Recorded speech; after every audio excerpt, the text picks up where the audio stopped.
Hey everybody, what is going on? I hope you guys are all doing well, and welcome to another tutorial video. In this video, I'm going to be explaining to you guys how you can edit your site header on Squarespace.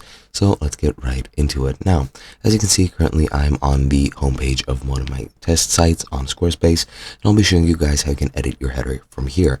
First, I'll show you what you can edit on the header and change its appearance, and then I'll show you guys how you can toggle it on or off. Now, here on the main page, click edit, and you can do this on whichever page you would like, and hover over the editor and click edit site header.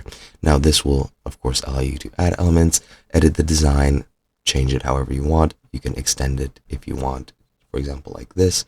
I'll make it a bit bigger to make the changes more apparent. You can edit the design, and you can change the logo, the layout, the link spacing like so, the element spacing like so. And you can also change the color. As you can see, it's adaptive, but I'll set it up as a gradient, and I'll set the background color to black, navigation code to, gray. And as you can see, now that has changed the gradient. You can also change the opacity if I wanted to, but that is completely up to you.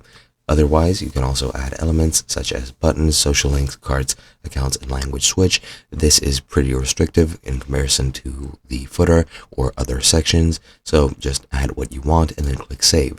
Now, to actually enable or disable the header or footer on the homepage of your site, it is enabled by default. But for example, if I went and created a new blank page and just called it new page or whatever it is, as you can see, it is empty and it only has the header and the footer. You can then go ahead, click on the gear icon, go to navigation, and enable or disable show header or footer, save it, and now it is just an empty page. And that's pretty much all I wanted to show you guys. Hope you guys enjoyed, and I'll be seeing you guys in another video.